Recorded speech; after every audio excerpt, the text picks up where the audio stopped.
We don't need your opinions about how to raise our children. Amanda's voice was sharp as she stood in her kitchen, arms crossed. Maybe it's best if you don't visit for a while. My son Michael stood beside her, avoiding my eyes, his silence speaking volumes. I was being banned from seeing my own grandchildren because I'd suggested their 5-year-old might need a regular bedtime routine. My name is Margaret Wilson, and at 58, I never imagined I'd be standing in my son's kitchen, being told I was no longer welcome in their home. I'd raised 3 children as a single mother after their father passed away, worked as a pediatric nurse for 30 years, and somehow managed to put all my kids through college. But according to my daughter-in-law, I was too controlling and needed to respect their boundaries. I understand, I said quietly, gathering my purse. I'll show myself out. As I walked to my car, I could hear my grandchildren, Emma and Jack, playing in the backyard, their laughter making my heart ache. I wouldn't be allowed to see them tomorrow for our weekly baking session, or take them to the park on Saturdays like I have for the past 3 years. The drive home was a blur of tears and memories. I thought about how Amanda had gradually pushed me out of their lives since she and Michael married 5 years ago. First, it was small things. Changing our Sunday dinner traditions, insisting the children couldn't spend weekends at my house because it disrupted their schedule, criticizing my old-fashioned parenting advice. Michael used to stand up for me, remind Amanda of all I'd done for him and his siblings. But lately he'd grown distant, letting her make all the decisions. I wondered if he remembered the nights I'd worked double shifts to afford his soccer camps, or how I'd helped him through college applications while battling my own grief over his father's death. That evening, as I sat in my empty house, the house I paid off through years of careful saving, my phone buzzed with a text from my daughter Kate. "Mom, I heard what happened. I'm coming over." 20 minutes later, she was at my door with a bottle of wine and a fierce hug. "Amanda's always been jealous of your relationship with the kids," Kate said as we sat on my porch. "She can't stand that they adore you, that you have experience she doesn't. But banning you from their home, that's crossing a line." I sipped my wine, watching the sunset paint the sky in shades of pink and orange. "I just don't want to make things worse," I said. "The children shouldn't have to suffer because of adult disagreements." Kate snorted.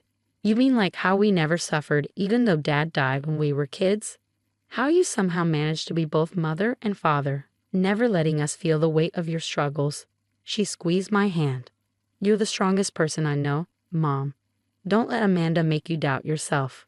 The next few weeks were hard. I missed my grandchildren terribly, but I respected Amanda's wishes. No visits, no calls, no dropping by with freshly baked cookies like I used to. I threw myself into volunteer work at the local hospital, started taking art classes, and focused on building a life that didn't revolve around my son's family. Then came the call that changed everything. "Mom?" Michael's voice was strained. "Can we talk?" I sat down, bracing myself. "Of course, honey. What's wrong?" He stumbled over his words. "Amanda lost her job. The company downsized, and well, we've been struggling. We thought we could manage, but..." My heart clenched. I'd seen this coming. Amanda's designer clothes, their lavish vacations, the new car every 2 years. Their lifestyle had always seemed precarious on Michael's teacher's salary and her mid-level marketing position. "The bank," his voice cracked. "We're losing the house, Mom. We have nowhere to go." The irony wasn't lost on me. The woman who banned me from her home now needed mine. I thought about Emma and Jack, innocent in all this adult drama. They shouldn't have to suffer because of their parents' pride and poor decisions. "Come over," I said, my voice gentle but firm. "We'll talk about it."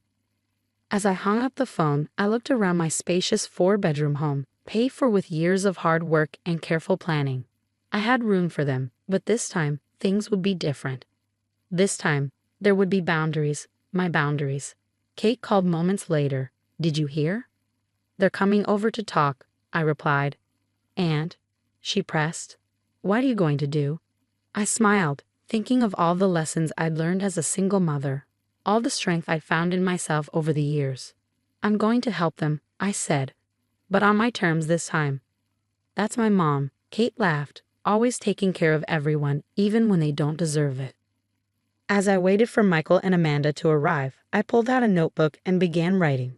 If they wanted my help, there would be conditions. It was time they learned that respect goes both ways, and sometimes the most controlling thing you can do is think you can control others.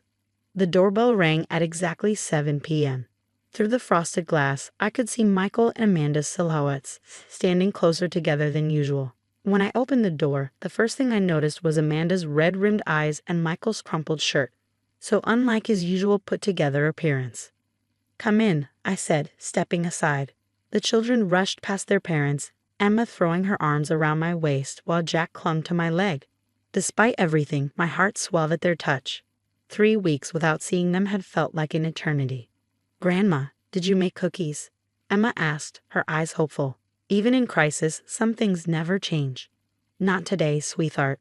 Why don't you and Jack go play in the garden? I need to talk to your parents." I watched them scamper off before turning to face Michael and Amanda. In my living room, the tension was palpable. Amanda perched on the edge of my sofa, her designer purse clutched tightly in her lap. Probably one of the last remnants of their formerly luxurious lifestyle. Michael sat beside her, his shoulders slumped in defeat. So, I began settling into my armchair. "Tell me everything." The story tumbled out in bits and pieces. Amanda's company had been struggling for months, but she kept it from Michael, hoping things would improve. They'd been living on credit cards, falling behind on their mortgage payments. The final notice from the bank had arrived yesterday. They had 30 days to vacate. "We've looked at apartments," Michael said, running a hand through his hair, "but we can't afford the deposits. And with Amanda's job loss on our record, not to mention the foreclosure," Amanda added quietly, a far cry from her usual confident tone. "Nobody wants to rent to us." I picked up my notebook, opening it to the page where I'd written my conditions. "I have room for all of you here," I said carefully, "but there need to be some ground rules." Amanda's head snapped up, her eyes narrowing slightly. "Old habits die hard, I suppose." But before she could speak, Michael placed a hand on her arm. "Whatever you say, Mom. We're just grateful you're willing to help." I took a deep breath. "First, this arrangement is temporary, 6 months maximum. During that time, you both need to focus on finding jobs and saving money. No unnecessary expenses." They nodded, though I saw Amanda's fingers tighten around her purse. "Second, while you're here, we share responsibilities. Cooking, cleaning, household maintenance, we all contribute. And third," I paused, meeting Amanda's eyes directly, "I get to be a grandmother again. No more restrictions on when I can see the children or how I interact with them." But Amanda started, but Michael cut her off. "Of course, Mom, you're right about everything. I should never have let things get to this point." I smiled softly at my son, seeing glimpses of the thoughtful boy he'd once been. "There's one more thing," I added. "I want us to have family counseling, all of us together. We need to address the real issues here, not just the financial ones." Amanda's face flushed, but she remained silent. The choice was clear: accept my terms or find another solution. After a moment, she gave a small nod. "When can we move in?" Michael asked. "This weekend," I replied. "That gives us time to prepare the rooms and set up a schedule." As if on cue, laughter erupted from the garden. Through the window, I could see Emma pushing Jack on the old tire swing their father had played on as a child. Some things come full circle, I thought. That night, after they'd left with promises to return Saturday morning, Kate called again. "How did it go?" "They agreed to everything," I said, settling into my favorite chair with a cup of tea. "Even the counseling." "Wow," Kate whistled. "Amanda must be desperate." "Are you sure about this, Mom? Living with them won't be easy." I thought about the children's laughter in my garden, about Michael's grateful eyes, even about Amanda's silent struggle with her pride. "No, it won't be easy," I agreed. "But sometimes the hardest things are the most worth doing." "Just promise me something," Kate said. "Promise you won't let them walk all over you again." "Don't worry," I assured her, glancing at my notebook where I'd written my conditions. "I've learned a few things about boundaries myself." As I prepared for bed that night, I walked through my house, imagining how different it would be in a few days. The quiet would be replaced by children's footsteps, the empty rooms filled with life again. It wouldn't be perfect, nothing ever is, but it would be a chance to rebuild what we lost. In Emma's soon-to-be room, I opened the closet where I'd stored the dollhouse Michael had played with as a child. Tomorrow, I clean it up, maybe add some new furniture. Sometimes the best way forward is to remember where you've been. The first month of our new living arrangement was a delicate dance of personalities and adjustments. Emma and Jack settled in easily, filling the house with the kind of chaos I'd missed since my own children grew up. Amanda, however, struggled with the loss of her independence, often retreating to her room when she wasn't job hunting. Our first family counseling session was tense. The therapist, Dr. Martinez, asked each of us to share our feelings about the situation. When it was Amanda's turn, she broke down. "I feel like a failure," she admitted, tears streaming down her face. "I was so determined to prove I could do everything perfectly, be the perfect mother, have the perfect career. Now I'm living in my mother-in-law's house, the same woman She trailed off, unable to finish. "The same woman you banned from your home," I supplied gently. "Amanda, perfection is a burden none of us can carry. I learned that raising 3 children alone." Michael reached for her hand, and for the first time, I saw real vulnerability in my daughter-in-law's eyes. "How did you do it?" she asked me. "How did you manage everything alone?"